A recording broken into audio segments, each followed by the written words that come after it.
Je vais peut-être te surprendre dans un podcast sur la vente, mais je vais te parler de notre plus bel achat. Ah ouais. Certes, c'est un montant qui est élevé, mais la valeur qui est offerte pour ce montant est gigantesque. On a un NPS qui est supérieur à celui d'Apple.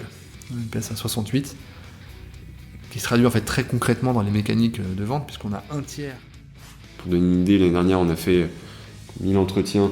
Sur les 1000 entretiens, il y en a eu 17 qui sont transformés en embauche. C'est ça qui drive le NPS. Bonjour à toutes et à tous, vous écoutez Vive la Vente, le podcast qui apporte des solutions simples à mettre en place pour booster l'efficacité de votre équipe commerciale. Vive la Vente vous est proposé par Up2, spécialiste de la vente et des commerciaux. 2 fois par mois, je reçois un ou une experte de la vente pour profiter de son expérience et lui demander ses meilleures pratiques commerciales. Si vous nous écoutez grâce à Apple Podcast ou Spotify, je vous invite à nous laisser une note et un commentaire. Vous pouvez aussi nous suggérer des invités là-bas ou sur LinkedIn. Mais passons au plus important. Aujourd'hui, pour ce 8e épisode de notre 7e saison de Vive la Vente, j'ai le plaisir de recevoir non pas un, mais 2 invités dans un épisode encore plus spécial que d'habitude. Ismaël Emelien et Paul Dupuis sont tous les 2 cofondateurs de Zoï, une entreprise à mission qui redéfinit les standards de la médecine préventive avec un centre de 2000 m² en plein cœur de Paris, un parcours d'examen unique en son genre et, bien sûr, des méthodes et des résultats commerciaux aussi hors du commun que leurs propositions de valeur. C'est pour ces résultats que je suis heureux de profiter de leurs bonnes pratiques sur le podcast. En voici quelques-uns de ces résultats. Ils sont officiellement ouverts depuis novembre 2023 et ils comptent déjà plus de 1000 check-ups réservés, dont 600 réalisés ces 12 derniers mois. Avec une cible client incluant tout d'abord les cadres du CAC 40 ou du SBF 120, Zoï connaît une croissance fulgurante. Tenez-vous bien, ils prévoient de générer 5 millions d'euros de chiffre d'affaires dès leur première année. Alors, pour nous expliquer les méthodes commerciales derrière une telle stratégie de croissance, je vais poser à Ismaël et Paul les questions principales suivantes. Comment avez-vous pensé et conçu des méthodes commerciales pouvant accompagner une proposition de valeur aussi niche ? Avec une demande qui dépasse déjà l'offre à moyen terme, quelles sont les stratégies que vous avez mises en place pour gérer la forte anticipation et maintenir un niveau de satisfaction client aussi élevé ? Et comment Zoï jongle entre clients B2B et B2C ? Et quelles méthodes utilisez-vous pour exploiter le bouche à oreille et les partenariats dans votre acquisition client ? Bonjour Paul, bonjour Ismaël, je suis ravi de vous recevoir tous les 2 sur Vive la Vente. Comment allez-vous et surtout, comment va Zoï ? Bonjour Paul-Étienne. Bonjour Paul-Étienne, ravi aussi. Comment va Zoï ? Mieux que espéré, mieux que bien, très très bien. Et comment allez-vous ? Pareil. Très bien, très heureux de faire ce qu'on fait. La dernière fois qu'on a fait un épisode à 3 voix sur Vive la Vente, c'était en février 2024 avec Didier Perrodin, fondateur d'Up2 et le CRO de Ringover.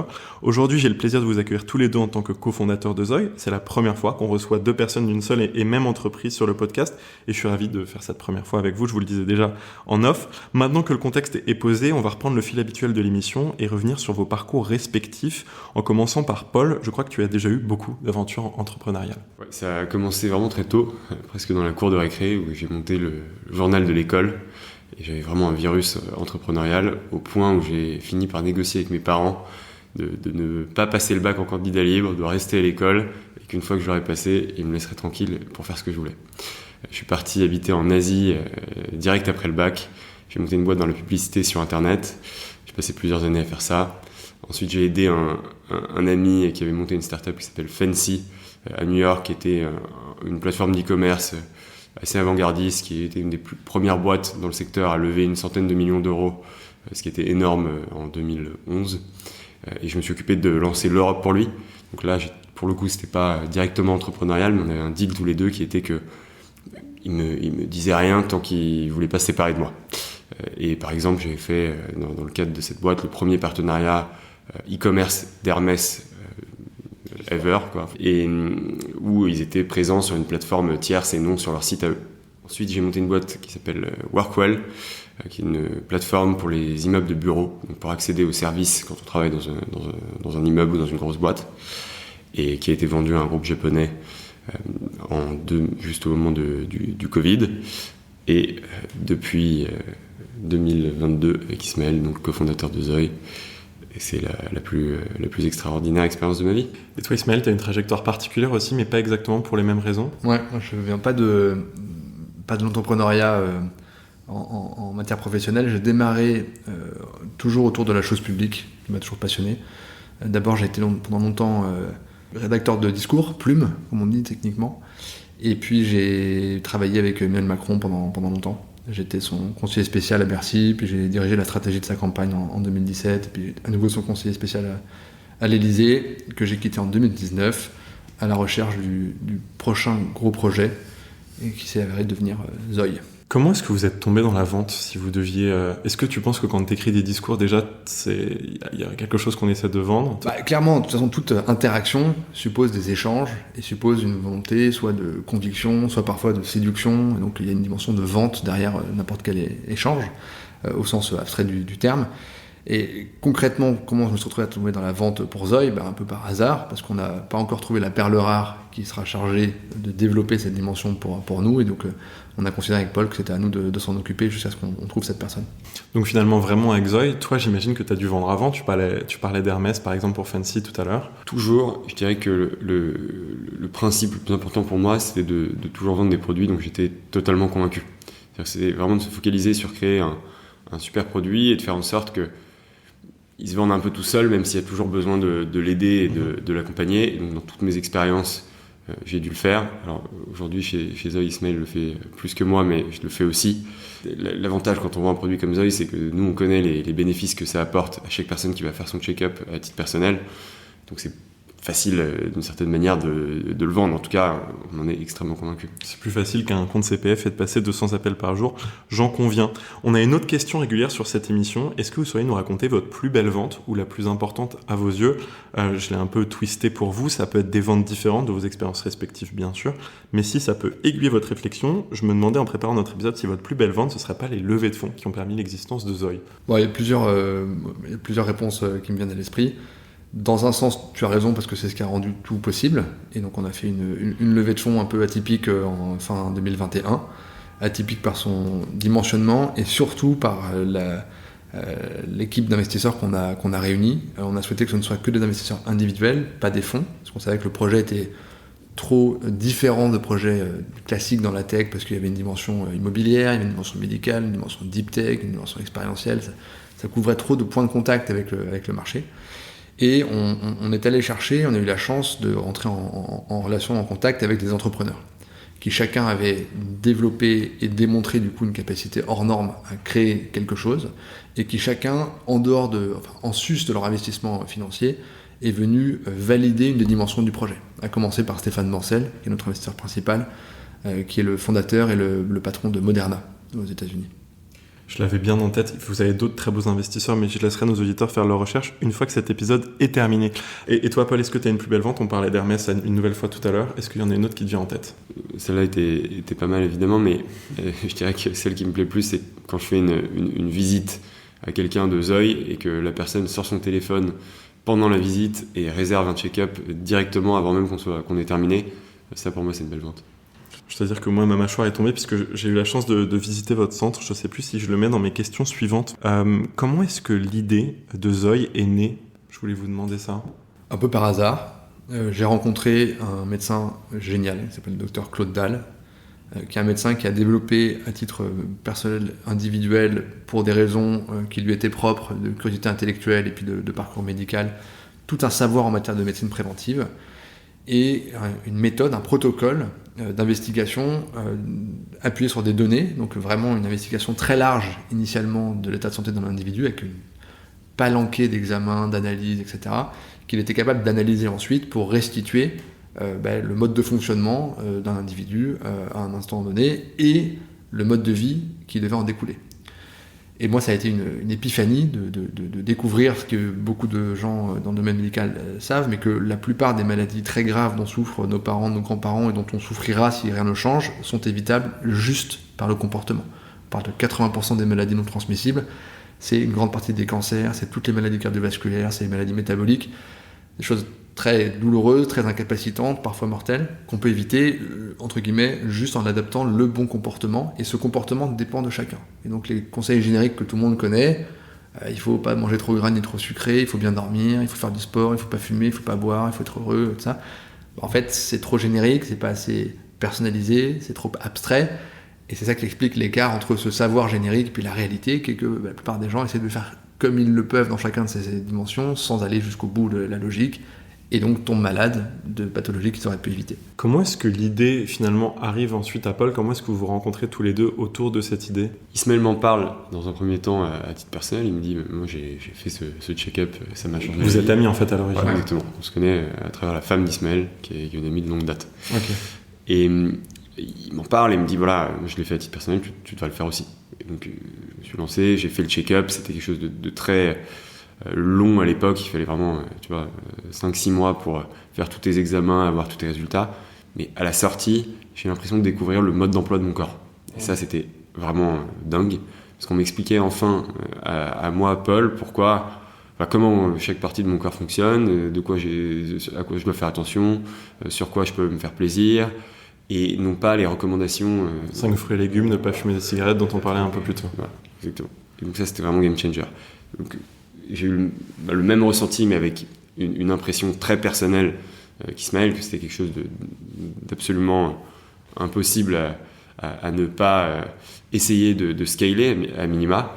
Et Ismaël avait mis sur papier en fait, l'idée de transformer ça en une boîte et on s'est lancé. Il y avait déjà un draft de business plan.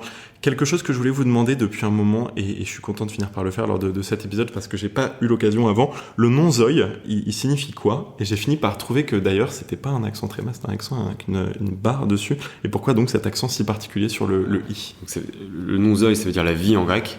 Je pense que ça incarne parfaitement ce que Zoï fait. Enfin, c'est-à-dire qu'on est là pour aider les gens à vivre mieux et avoir un quotidien optimisé. Et la barre sur le i, ça s'appelle, alors c'est complètement fortuit, ça s'appelle un i Macron. Et en fait, c'est juste que quand on l'écrit, on est assez obsédé de tous les détails visuels. Et si t'écris Zoï avec juste un i normal, il y a un truc qui manque sur la fin, quoi. Et c'est important pour nous que ce soit un mot grec, parce qu'on a une approche du sujet de la longévité qui est très européenne. Il y a vraiment toute une mode aux États-Unis qui se développe autour de l'extension de la longévité. Donc beaucoup de boîtes qui se créent avec la volonté de permettre aux gens de vivre 120 ou 150 ans. Nous, c'est pas du tout notre approche. Nous, on veut juste étendre la longévité en bonne santé. Donc on veut rajouter de la vie au jour et non pas des jours à la vie. Et avec évidemment une ambition mondiale, on veut devenir un acteur de référence du sujet. Et donc c'était important que notre nom encapsule ces racines et cette approche très européenne de la bonne vie, de la vie qu'on vit jusqu'au dernier jour en pleine possession de ses capacités cognitives et motrices. On parlait tout à l'heure du premier draft, de l'idée que vous en avez un petit peu d'essayer de scaler, de faire en sorte que ça prenne plus 6 mois finalement de faire tous ces check-up pour avoir une certaine médecine préventive personnalisée et vivre sa vie d'une meilleure façon, pas juste avec les conseils génériques dont on parlait plus tôt. Est-ce que, quand vous avez ce premier draft en tête, c'est aujourd'hui l'idée que vous avez faite de Zoï, que vous avez accomplie, ça correspond à ce que vous aviez imaginé à l'origine? Ouais, genre à la virgule près. En fait, ah ouais, c'est rare ça. Enfin, le papier, ce que tu appelais le business plan, c'était en fait une page Word que Ismaël m'avait envoyée à l'époque. Honnêtement, il n'y a rien qui a bougé dans les grandes lignes entre ce que Ismaël avait écrit et ce qu'on a construit. Ça, c'est assez dingue. 4 ans plus tard, évidemment, il y a eu des détails qui ont été poussés, améliorés, revisités, mais les grandes lignes, les grands points principaux sont restés les mêmes. Le point de départ, et je pense que c'est important de le mentionner parce que ni Paul ni moi ne sommes médecins, le point de départ, c'est d'adopter justement le point de vue d'un kidam qui ne sait pas, n'a pas le temps, ne connaît rien à la médecine, justement est confronté à ces conseils génériques et qui probablement, sans même le savoir, se dirige vers un chemin de mauvaise santé à terme. Et comment est-ce qu'on crée la réponse à ça? Et comment est-ce qu'on s'assure qu'on a un impact tangible sur cette personne et donc on ne s'arrête pas au check-up? C'est très important pour nous de bien expliquer que notre service, il démarre par le check-up, mais il ne s'arrête pas au check-up. Le check-up est un moyen pour fournir ensuite à la fois le mode d'emploi du corps de chacun dont parlait Paul et l'accompagnement sur une année pour mettre en œuvre les recommandations sans lesquelles il n'y aura pas de changement observable dans aucune direction. Là, je vais peut-être te surprendre dans un podcast sur la vente, mais je vais te parler de notre plus bel achat. Ah ouais. En fait, on voulait absolument donc un nom qui soit court, qu'on puisse utiliser un peu partout, et donc Zoï répond bien à tout ça. Le problème, c'est qu'on voulait Zoï.com, évidemment, parce qu'on n'arrive jamais à compromettre sur quoi que ce soit. Et Zoï.com était non seulement pris, mais pris depuis très longtemps et clairement parqué pour ne jamais être vendu sauf à prix d'or. On ne voulait pas payer un prix d'or et c'était inenvisageable pour nous. Donc on a contacté les propriétaires et pendant 1 an, on leur a fait croire qu'on était un groupe de rock qui s'appelait Zoï, et que pour notre groupe de rock, ce serait super d'avoir un Zoï.com. Et au final, on a réussi à les convaincre. Et c'était un last stretch juste avant l'annonce de notre levée de fonds. On avait absolument besoin d'avoir le nom de domaine final. Ils vous ont rencontré en vrai ou pas? Non. Parce que moi qui vous vois en chair et en os, c'est plausible que vous soyez un groupe de rock. Quand on voit Paul, ouais, moi. Bah, toi maintenant, avec ta nouvelle coupe, oui. Avant, non, mais là... J'aime bien cette anecdote sur le plus bel achat. Ismaël, tu effleurais bien le sujet, voire tu rentrais correctement dedans en parlant plus de votre proposition de valeur, qui ne s'arrête pas du coup au check-up, mais aussi à un suivi derrière. Revenons sur cette proposition de valeur. Je l'évoquais un petit peu avec un centre que j'ai eu la chance de visiter, mais est-ce que vous pourriez, vous, avec vos mots, je sais qu'en plus vous le dites évidemment mieux que personne, revenir sur votre proposition de valeur aujourd'hui? En gros, ce qu'il faut retenir, c'est qu'il y a deux grandes étapes. La première, c'est le moment où tu viens faire ton check-up, et donc tu passes environ 4 heures sur place pour réaliser toutes les étapes qui nous permettent de collecter les points de données que les médecins vont ensuite utiliser pour réaliser un diagnostic très précis et transformer ça en recommandation. Et une deuxième grande partie qui est donc la manière dont on va retranscrire les recommandations auprès du membre, que ce soit dans un premier temps par l'entretien que le médecin va avoir avec lui, où il va lui dévoiler ce guide d'utilisation de son corps et lui expliquer et répondre à ses questions. Donc tout ce qui concerne le fonctionnement de son corps à chacun. Et derrière, l'application mobile Zoï qui t'accompagne au quotidien entre tes check-ups et qui te permet d'avoir une approche calendaire et de distiller à chaque instant les bonnes recommandations qui vont t'aider à rester en bonne santé et à te sentir aussi bien que possible au quotidien. Pour donner un petit peu plus d'image à nos auditeurs, puisque par définition vous nous entendez mais vous ne voyez pas ce dont on est en train de parler, je le disais, Zoï c'est un énorme centre, on est vraiment accueillis dans une seule et même pièce, sauf pour les examens d'imagerie si je me souviens bien, ouais. Et tout vient à vous. Ouais, c'était pour les raisons que j'évoquais. Conceptuellement, on veut vraiment créer tout un parcours qui soit le moins pénible possible, parce qu'on a besoin qu'au moment où tu recevras tes recommandations, tu aies compris pourquoi elles arrivaient, tu aies envie de les mettre en œuvre et tu aies les moyens de le faire. C'est vraiment la boussole de Zoï. Et ça commence dès le check-up, et on veut s'assurer que, à la différence d'expériences plus classiques dans des structures qui sont pas tournées uniquement vers la prévention, tu ne subisses pas les contraintes de l'environnement et que ce soit au contraire Zoï qui se charge de tes propres contraintes. Et donc effectivement, tu es installé dans une pièce unique et ça a beaucoup travaillé pour que l'ensemble des matériels et des professionnels se relayent à ton chevet, y compris en s'assurant que par exemple, il n'y ait jamais 2 personnes en plus de toi dans la pièce, parce que sur un plan comportemental, quand on se sent entouré ou encerclé, c'est pas très agréable, donc ils se succèdent, mais ils sont jamais en même temps, il n'y a pas d'overlap entre deux personnels de santé. Comme ça, on n'a pas l'impression d'être regardé par 4 internes de médecine en même temps. Exactement, et l'idée est que ça permet à la fois de garantir la qualité sur le plan médical de ce qu'on fait, y compris la qualité de la récolte de la donnée, et dans le même temps de garantir la qualité de l'expérience que tu vis. Donc on a vraiment des retours assez univoque sur le fait que c'est pas une expérience classique en matière de santé, qu'on se sent bien, des gens qui s'endorment pendant le check-up, donc on a des médecins qui nous disent mais c'est incroyable, j'ai fait ça toute ma vie, j'ai jamais eu quelqu'un qui s'endormait pendant le check-up. Un check-up c'est anxiogène par nature, on a toujours peur de découvrir quelque chose, et les gens qui s'endorment tellement ils sont détendus et ils sont heureux d'être là. Il y a même des gens qui veulent payer pour rester une nuit.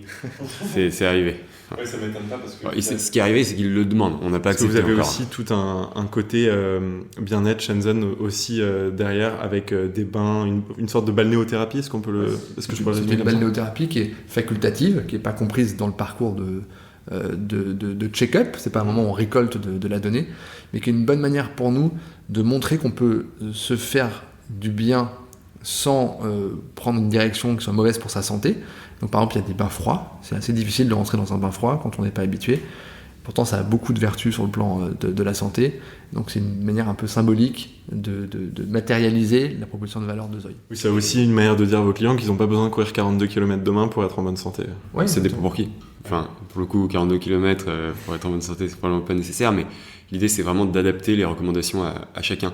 Et d'ailleurs, le parcours de balnéothérapie, il est aussi adapté en fonction des premiers résultats qui sont obtenus pendant le check-up. Donc, quelqu'un qui aurait des problèmes cardiaques, on va évidemment pas lui faire prendre un bain froid. La concurrence aujourd'hui, c'est plutôt d'autres centres de check-up médicaux très premium ou pas? Je sais qu'il y en a d'autres à Londres par exemple, ou bientôt à l'hôpital américain de Neuilly dans une certaine mesure. Ou est-ce que le plus gros danger concurrentiel pour vous, c'est encore et toujours le statu quo de la prévention en France, qu'on évoquait un tout petit peu? Si tu veux, nous on a la chance de bosser, d'avoir une entreprise à mission, dans un secteur à impact. Littéralement, on change la vie on essaye d'aider les gens à changer leur vie et à l'améliorer. Et donc nous, on ne réfléchit pas en termes de concurrence. Clairement, on ne considère pas avoir des concurrents, on considère qu'il y a une attente, un besoin qu'il faut satisfaire, qui est assez peu exprimé, notamment très peu exprimé en France. Culturellement, on n'a pas du tout l'habitude de faire des check-up. Le barycentre du système de soins, il est tourné vers le curatif, et tant mieux, on a un des meilleurs systèmes de soins au monde. Il manque assez largement la partie préventive, et donc il y a un nombre de briques nécessaires là qui est monumental. Donc toutes les structures qui travaillent dans cette direction-là sont nos alliés plus que nos concurrents. Il y a des tentatives à l'étranger de développer des approches un peu plus semblables à la nôtre, mais qui sont tournées un peu à l'américaine, vers la performance, vers l'upsell derrière le service, et donc il y a une forme de conflit d'intérêt un peu intégré à chaque fois, à chaque initiative, qui consiste à prescrire derrière des suppléments, des compléments, des côtés. Un coach de vie. Exactement. Okay. Et nous, on a vraiment aligné l'intérêt de nos membres avec notre propre intérêt. Donc on ne prescrit pas, on ne vend pas de suppléments, de compléments, on ne marge pas sur quoi que ce soit derrière le check-up. On va terminer cette première partie d'ailleurs en évoquant ce que vous vendez littéralement en termes de pricing. Ça coûte combien actuellement de profiter des services de Zoï ? Ça coûte 3 600 € TTC, 3 000 € hors taxe donc pour une entreprise. Et ça inclut à la fois donc, le check-up et l'accompagnement jusqu'au check-up suivant, donc pendant 12 mois. Et évidemment, je pense que quand on entend 3 600 €, ça paraît cher, mais je le qualifierais plus d'onéreux. Et je pense qu'une fois qu'on est passé dans le centre et qu'on a compris quelle était la profondeur des examens qui sont réalisés, certes, c'est un montant qui est élevé, mais la valeur qui est offerte pour ce montant, elle est gigantesque. Faire les mêmes examens qu'on fait chez Zoï, en dehors de Zoï, et je ne parle même pas des aspects expérience et de la facilité et du temps gagné à le faire chez Zoï, ça coûterait plus cher. Presque sans aucune transition maintenant, on ouvre le capot de votre machine de vente, c'est le thème du podcast, et ça en plus me fait très plaisir de parler avec vous qui avez quand même connu une première année absolument formidable, très inspirante pour tous nos auditeurs, et je pense qu'ils se disent d'ailleurs de prime abord, s'ils ont eu du mal à suivre mon introduction qui est toujours beaucoup trop longue, que vous avez une cible peut-être très B2C. Tu faisais la différence tout à l'heure avec les entreprises en disant 3000 hors taxe pour le B2B, 3600 pour le B2C, mais en fait on parle quasiment exclusivement de vente B2B sur ce podcast, et vous avez une forte proportion de vente B2B.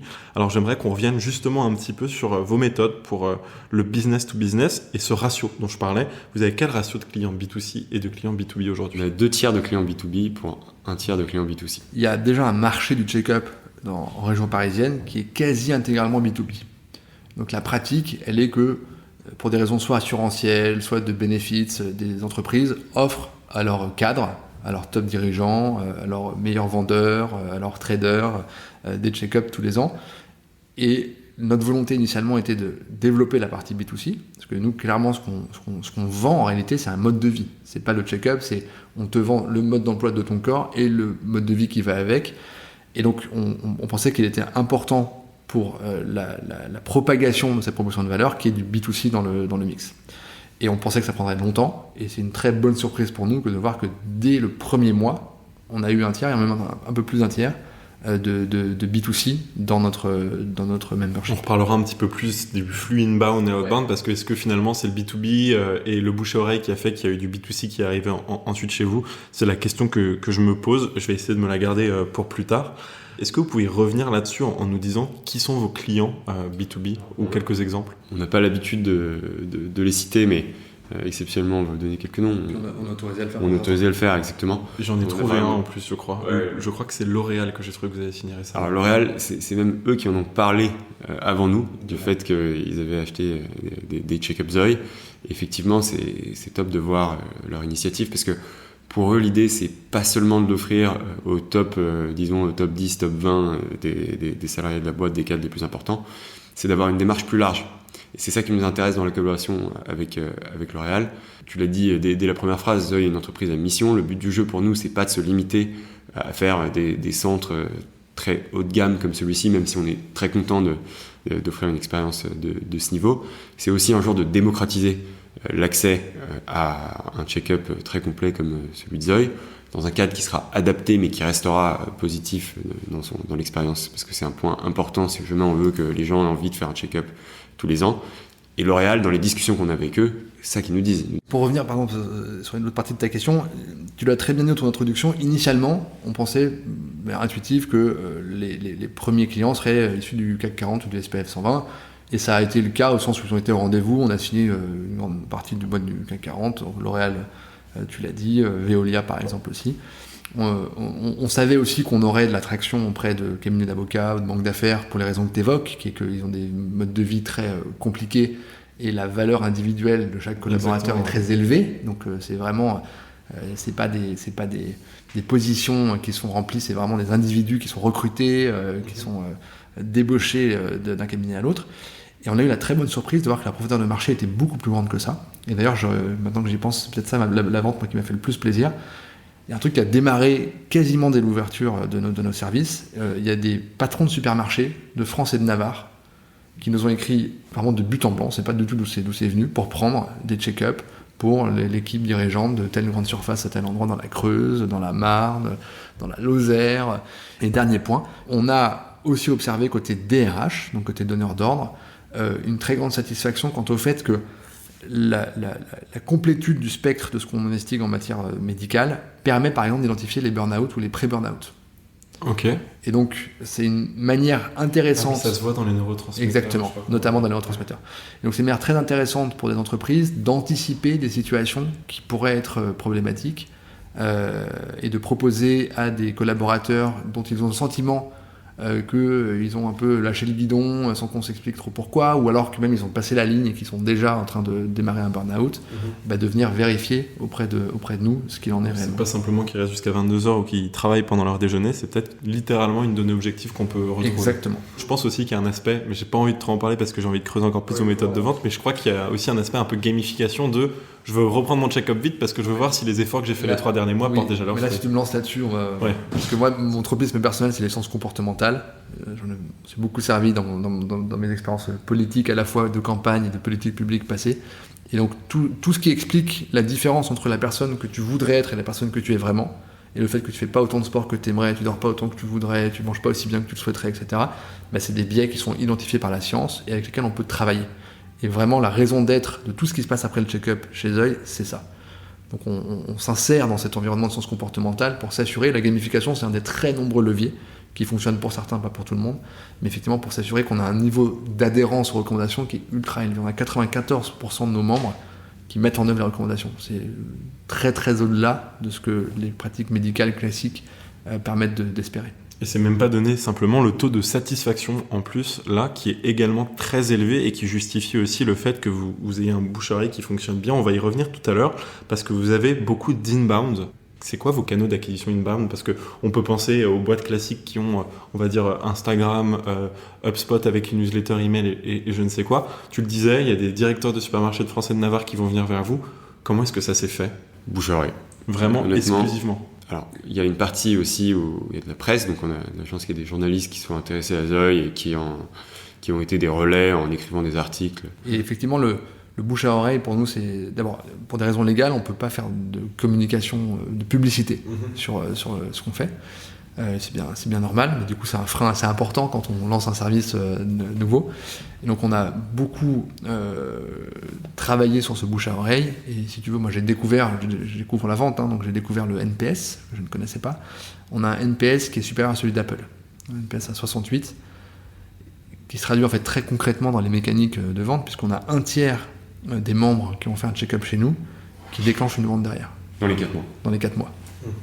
Donc c'est un effet boule de neige assez fort. Donc il y a un effet FRL, comme on dit, ou recommandation qui est hyper fort. Voilà, nous, on est focus sur créer le meilleur produit possible et on est vraiment obsédé par la partie expérience. Et pour nous, la meilleure manière de vendre, c'est que les gens qui viennent aient envie d'en parler à leurs proches et envie d'en prendre plus pour leurs salariés quand c'est dans le cadre B2B. Je vais vous poser une question sur ces méthodes de prospection plutôt outbound. Vous en faites une petite partie. En quoi est-ce que ça consiste ? Parce que je vous imagine pas passer 50 appels par jour à des listes Excel pour leur proposer un check-up à 3 600 € ou 3 000 €. Alors, ça nous fait pas peur de faire du travail dur comme ça, mais en l'occurrence, pour l'instant, on se focus sur nos carnets d'adresses et rien que ça, et faire des visites à des patrons de boîtes. Et une visite, tu l'as vu, on l'a fait ensemble, ça prend quasiment 1 heure.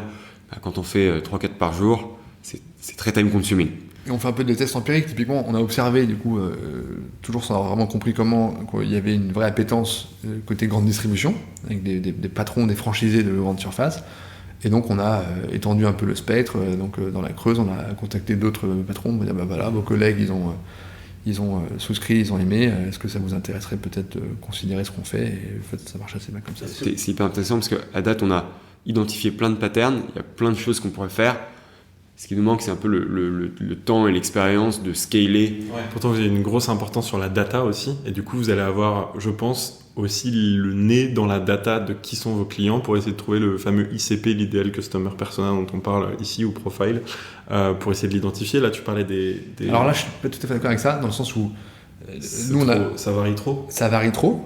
Et surtout, c'est l'objectif. C'est que vraiment, qu'on couvre un spectre le plus large possible.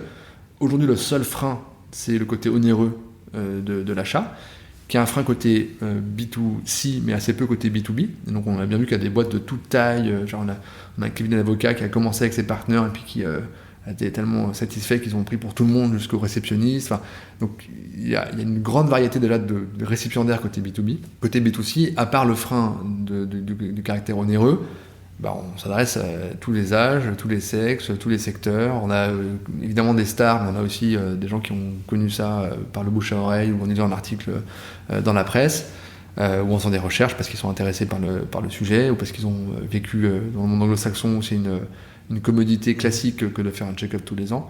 Donc on veut cultiver, nous, cette diversité. C'est vraiment l'objectif, c'est d'avoir un impact le plus profond, durable, étendu possible sur une population la plus large possible. Parlons de votre ICP sur le client final. Pour le moment, je crois que tu m'avais dit que la moyenne d'âge, c'était autour de 45 ans, Paul ? Un peu plus, 51. 51.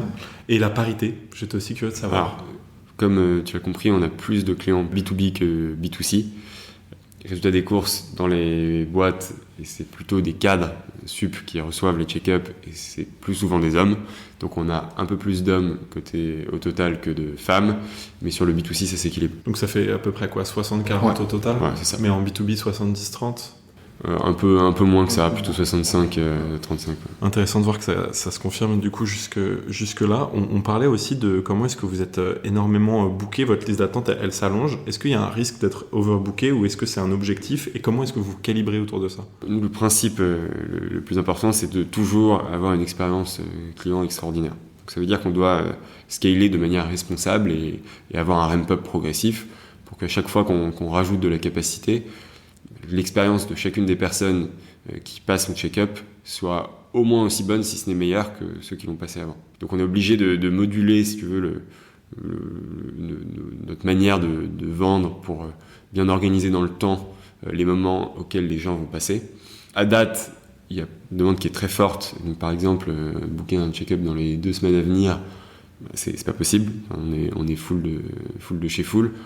En revanche, voilà, si t'es prêt à attendre quelques semaines, tu peux avoir une place chez eux et c'est bon équilibre. C'est-à-dire que c'est pour ça qu'on essaye de monter les capacités pour suivre cette courbe de demande qui est grandissante. Et le NPS que j'évoquais, ou l'autosatisfaction, c'est quelque chose qu'on traque nous de manière vraiment obsessionnelle. Et de mois en mois, il a tendance à augmenter.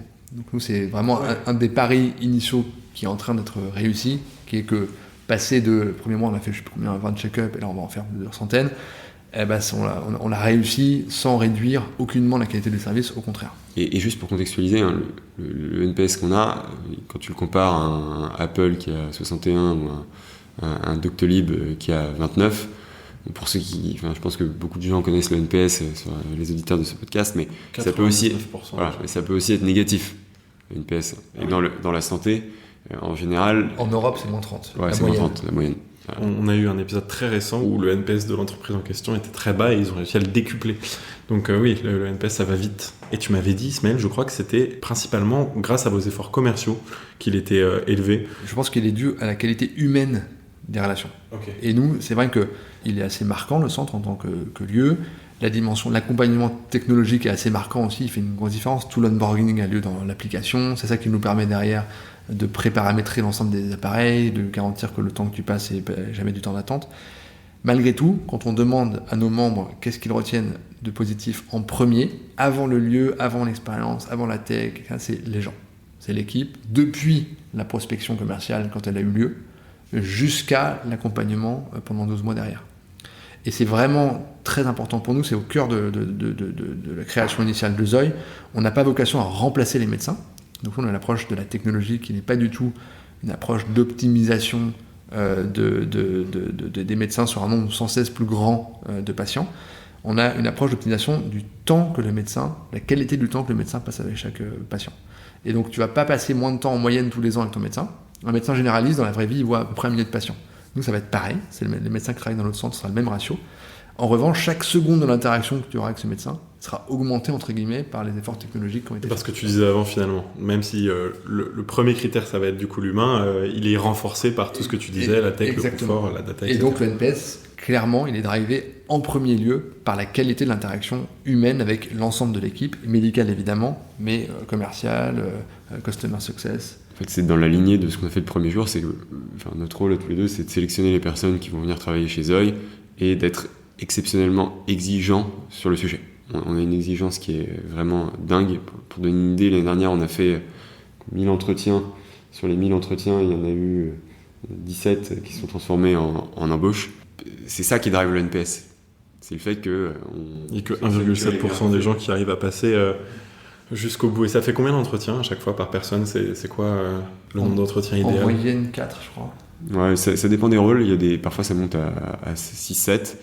Et pour nous, c'est pas tellement le nombre d'entretiens, c'est vraiment la qualité de l'entretien. Donc, on adapte le process. Ouais, on adapte le process à chacun des postes. Quoi le plus original, la chose la plus originale ou la chose la plus pratique que vous pouvez demander en entretien justement pour essayer de voir si ça fit ? Une question qu'on aime bien poser, c'est quelle est la dernière discussion difficile que tu as eue ? Parce que les discussions difficiles, c'est ça qui fait avancer dans le boulot, je parle. Et donc être capable de mettre quelque chose remettre quelque chose en cause, d'affronter une situation qui est en train de créer un abcès de fixation qui est pas normal, de lever un lièvre, d'appeler l'éléphant dans la pièce, c'est ça qui fait la différence. On a digressé, mais je suis content d'avoir eu ces exemples de questions. Je pense que ça pourra servir à tous nos auditeurs qui font passer beaucoup d'entretiens et qui recrutent d'excellents commerciaux, que ce soit grâce à Up2 ou sans. C'est quoi le premier touchpoint qu'ont les gens, parce qu'on parlait de customer success, de relations clients, de commerciaux. C'est qui la première personne avec laquelle ils échangent et qui fait justement de ce NPS un bon score ? Alors ça dépend. En gros, toi tu as un parcours full digital, donc tu réserves ton check-up, y compris la date de ton check-up sur notre site internet. Auquel cas, le premier contact, ça sera avec la conciergerie qui s'assure que tu as bien reçu le kit d'autoprélèvement à domicile et que tu as bien compris comment les choses allaient se passer. Ou alors, tu peux avoir envie de savoir plus, de faire plus d'informations sur le contenu du check-up, et auquel cas, c'est plutôt l'équipe commerciale qui te rappelle. Je passe à la prochaine question. Aujourd'hui, ça fait partie de la stratégie d'énormément d'entreprises d'intégrer le marketing d'influence à leur méthode de vente et de génération de lead inbound. Est-ce que c'est quelque chose que vous faites ? Je n'en ai pas eu l'impression en faisant mes recherches, mais on en a parlé. Il y a par contre beaucoup d'articles de presse qui vous concernent. Et ça, je voulais savoir si c'était un travail de votre part, si vous avez des attachés de presse, une agence. Nous, on veut qu'on parle de nous, non pas de manière quantitative, mais de manière qualitative. C'est-à-dire que des articles pour avoir l'équivalent d'une dépêche AFP qui est reprise à droite à gauche, ça ne nous intéresse pas. En revanche, quand on rencontre des journalistes qui sont très intéressés par le sujet, qui ont envie de faire le check-up, qui ont envie de comprendre pourquoi on fait ce qu'on fait, ont envie de comprendre vers où va Zoï, là on est ravis. Et on est accompagné par une personne qui est une attachée de presse indépendante avec qui on a vraiment une relation incroyable. On est en osmose sur le sujet, elle sait exactement la manière dont on veut faire les choses et on a une confiance totale en elle. Et grâce à ça, on arrive à vraiment identifier quels sont les journalistes les plus adaptés pour parler de Zoï et on a des très bonnes relations avec eux. Et ça génère du lead ou pas ? Oui. Ça génère du lead, plutôt ça participe d'une mission plus large qu'on s'est assignée, qui est d'évangéliser sur la prévention. Bien sûr. Et notamment, ça a l'air de rien, mais la différence entre le dépistage et la prévention. Donc le pire, c'est de rien faire. Faire du dépistage, c'est déjà bien, on n'en fait pas assez en France. La prévention, c'est encore un peu plus avancé, entre guillemets. C'est pas seulement identifier une pathologie au moment où elle a déjà démarré, c'est peut-être éviter qu'elle se déclenche, en tout cas retarder l'occurrence. Donc tous ces concepts-là, les manières d'y parvenir, via Zoï ou via d'autres acteurs, c'est important qu'on soit à la hauteur de notre responsabilité publique et qu'on en parle. Et on dit bien au départ aux gens, si jamais vous avez des points négatifs, n'hésitez pas à les remonter. Ok. Parlons maintenant de partenariat. Je crois que c'est toi, Paul, qui a plutôt cette casquette. Vous avez déjà formé quel partenariat et comment ? C'est une très bonne question. On en est vraiment aux prémices des prémices du sujet. On a plein de gens qui nous contactent en nous disant on aimerait bien voir ce qu'on peut faire avec vous, Zoï. Ça peut être des boîtes de conciergerie, ça peut être des agences de voyage qui font venir des clients internationaux à Paris. Et dans d'autres cas, c'est aussi des assurances. Donc je te donne, il y a une boîte d'assurance qui nous a contacté, qui nous dit nous, on finance à nous assurer. En général, c'est des expats, donc des Français qui habitent à l'étranger et qui sont assurés par un assureur français. Et qui disent nous, on paye un check-up, on subsidise une partie d'un check-up, on subventionne une partie d'un check-up pour nos assurés. Et ils nous ont contactés et on est en train de mettre en place des partenariats de ce type qui permettent de rendre plus accessible Zoï, c'est ça. Et ça, c'est plutôt inbound ou c'est toi qui vas aller chercher ? Pour l'instant, c'est quasiment que de l'inbound. On est en train vraiment de rentrer profondément dans le sujet parce qu'on voit à quel point ça peut fonctionner. On a signé notre premier partenariat avec un family office, donc une boîte de gestion de fortune. Et eux, ils vont offrir à leurs clients un check-up, exactement. Ils ont combien de clients ? Plusieurs centaines. Oui. Très efficace. Je sais que vous vous reposez énormément sur Notion pour vos process de vente qui sont en train de se construire. C'est aussi pour ça que je voulais profiter de vos meilleures pratiques sur le podcast, histoire de savoir comment est-ce que vous le faites. Est-ce que c'est là que vous mettez tous vos process de vente ? Est-ce que vous avez par exemple des discours de vente établis et partagés sur Notion ? Alors oui, le contenu il est sur Notion et les process sont sur HubSpot. Donc vous avez déjà un CRM et c'est HubSpot. C'est ça que je voulais... Et on a aussi fait pas mal de dev... ad hoc pour plugger ça sur nos outils pour le coup de booking, de s'assurer que la transmission entre l'équipe commerciale et l'équipe de Customer Success elle soit sans couture et que l'expérience qu'on promet dès le premier instant soit garantie et excellente du bout en bout, quoi. Souvent sur le podcast on dit que le plus important dans les outils c'est qu'ils soient interconnectés. Et voilà, on est en plein dedans. Vous, c'est la raison d'être aussi finalement Absolument. de votre proposition de valeur, donc je le conçois. Y compris d'ailleurs, ça se reflète. Là, on a une approche assez, Paul l'évoquait, on est très exigeant en matière de recrutement. Les conditions d'organisation du travail le sont relativement aussi, puisque on a une politique de remote chez nous qui est relativement, pour une boîte de tech, relativement dure, dans le sens où il y a 2 jours par semaine on-site pour tout le monde. Et on a vraiment travaillé à ce que les équipes soient au contact, mais physique, les unes des autres. Donc il n'y a pas sur un bout de plateau que personne ne voit jamais, l'équipe commerciale, et non, tout le monde est au milieu de tout le monde. Et ça a permis d'avoir les relations interpersonnelles qui donnent de la fluidité dans le fonctionnement quotidien. Et surtout le fonctionnement sans couture que j'évoquais, où les ballons se passent vraiment sans qu'il y ait de déchets entre les différentes équipes médicales, commerciales, sales, support, etc. Pour renforcer toujours l'émulation de ces différentes équipes, il y en a au centre et il y en a dans vos bureaux. C'est quoi la proportion à peu près ? Le centre, c'est vraiment l'équipe médicale. Ouais. Ce sont des médecins qui travaillent dans le centre, avec des personnels de santé qui travaillent dans le centre. C'est pas du tout... Mais je voulais dire, c'est combien de personnes ? C'est une vingtaine de personnes. Ouais, j'aurais cru une trentaine, et du coup 60 personnes, voire plus, dans vos bureaux. Ouais, exactement. Et donc ça, c'est la partie tech principalement. Et c'est voué à grandir. Ah oui. C'est voué à bien grandir. Et en fait, doubler sur les 2 prochaines années, On vous savez réfléchit pas du tout comme ça. On est bien en dessous du nombre de personnes qu'on avait identifié dans le BP au départ, et pourtant on délivre plutôt plus que ce qui était prévu. Et c'est comme ça qu'on entend continuer. On a vraiment une approche où on pense que la bonne personne vaut 2, 3, 4, 5 recrutements moyens. Donc on est incapable de te répondre en termes de headcount, comme on dit. Et en revanche, on ne ratera jamais l'occasion de recruter la bonne personne pour faire grandir l'équipe. Ça me fait penser aux entreprises qui, il y a 10 ans, quand elles levaient beaucoup de fonds, recrutaient 5 personnes pour être sûr d'en garder une, par exemple. Vous, c'est totalement l'inverse. Et c'est quoi les prérequis pour être commercial chez Zoï, comme c'est des profils justement un peu atypiques ? Le premier prérequis, c'est d'être vraiment intéressé par le produit. Ce que Paul disait en intro, moi je le partage à 100%. Donc il faut être intéressé par le produit, il faut avoir envie de monter en compétence sur les sujets médicaux et tech. Évidemment, pas question de devenir médecin, mais il faut savoir répondre aux questions qui viennent à l'esprit de tout le monde. C'est la beauté du produit tout le monde se sent concerné. Je veux dire, tout le monde se dit, bah oui, moi je comprends pas pourquoi je tombe toujours malade de telle manière, pourquoi je ne gère plus tel machin, pourquoi est-ce que ma maman a eu tel pépin alors qu'elle était en parfaite santé. Voilà, tout le monde est concerné. Donc il faut pouvoir apporter des explications sur comment on fait les choses et pourquoi on le fait. Et ensuite, il faut être capable de faire vivre cette relation particulière qu'on veut créer avec nos membres en termes de qualité de service, d'efficacité, de régularité, d'excellence. Et donc, il faut incarner. Et je l'ai dit en introduction, on a effleuré le sujet plusieurs fois, mais vous faites une première année formidable. Vous devez aussi avoir des charges assez lourdes de la qualité du centre, de sa taille et de toute la technologie que vous mettez à disposition. Donc je voulais vous demander cette question clé, vous prévoyez d'être rentable quand ? Nous, ce qui est important, c'est que le centre prouve sa capacité à être autofinancé. Et donc ça, ce sera avant la fin de l'année prochaine. En revanche, on va investir pour à la fois démocratiser et pour dupliquer le même produit à l'étranger. Donc le mandat que nos investisseurs nous ont confié, c'est plutôt d'accélérer et de s'étendre à l'international. Donc les prochaines étapes, elles sont plutôt... outre-Atlantique, si j'en crois des petites indiscrétions que j'ai pu avoir. New York, le prochain centre. Absolument. On passe à notre temps 3 de l'épisode, les questions de fin. Est-ce que vous utilisez l'intelligence artificielle, et notamment l'intelligence artificielle générative comme ChatGPT, rien que dans vos utilisations personnelles ? Non, moi personnellement. Extrêmement peu. Ça peut m'arriver de m'en servir pour... non pas aider à synthétiser ou apporter de la logique, mais plutôt pour, quand j'écris quelque chose en anglais, plutôt un anglais pas mauvais, mais ça peut m'arriver de vérifier avec un ChatGPT ou autre, de faire un check-up de ce que j'ai écrit, mais c'est tout, quoi. C'est quoi le meilleur conseil qu'on vous ait donné ? Clairement, c'est un conseil de Stéphane Bancel, qui en plus d'être notre investisseur principal est très impliqué à nos côtés. C'est le fondateur de Moderna aussi, pas simplement le PDG. Absolument. C'est vraiment devenu un mentor pour Paul et moi.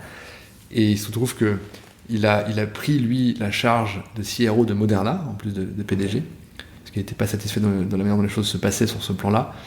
Et donc, clairement, ça a été le bon signal pour nous de ne pas compromettre sur un profil de CRO qui aurait pu être une sorte de patch temporaire.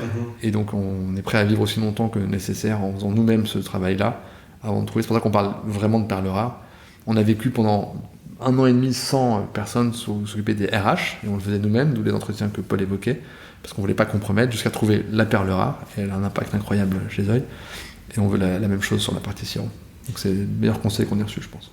Si vous pouviez vous envoyer un conseil au vous d'il y a 5 ans, lequel serait-il ? C'est le conseil flashback. Moi, je pense que c'est vraiment, et d'ailleurs ça s'applique à nous d'il y a 5 ans, ça s'applique à nous d'aujourd'hui, dans 5 ans, puis peut-être à une partie de ceux qui nous écoutent, c'est prendre du plaisir à ce que vous faites, y compris et peut-être surtout quand c'est dur, parce que l'entrepreneuriat, c'est difficile.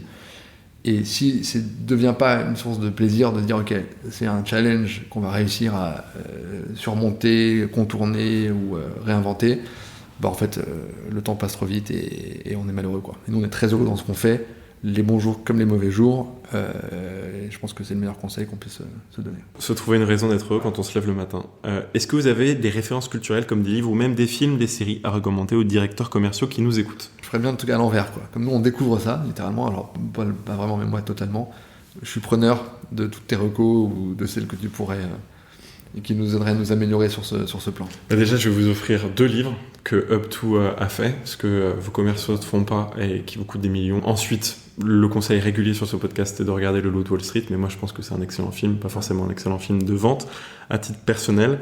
Et enfin, je pense que La 25e heure, c'est un très bon livre aussi, afin de maximiser son développement personnel. Je pense aussi à A-Player, mais je me souviens plus de l'auteur. En tout cas, sachez qu'il y a des recommandations culturelles à chaque podcast et qu'elles sont à la fin des bios du blog. Je mettrai donc les miennes, puisque c'est la première fois qu'on me pose la question, j'aurais dû le préparer. C'est comme ça, j'aurais improvisé.